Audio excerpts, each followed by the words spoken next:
শেখ হাসিনার সময় গুম হওয়া পরিবারের সংগঠন মায়ের ডাকের প্রধান কার্যালয়ে তল্লাশি ও সংগঠনের প্রধান সঞ্জিদা ইসলাম তুলির ভাইকে অপহরণ ও পরে ছেড়ে দেওয়ার ঘটনার তদন্ত ও দায়ীদের বিচার চায় সংগঠনটি।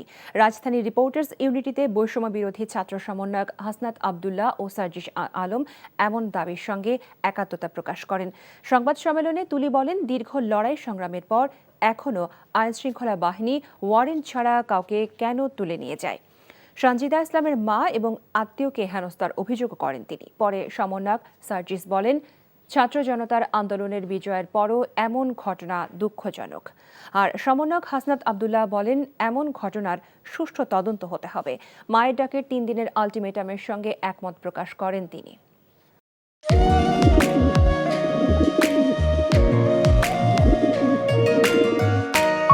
আমি রাশেদ।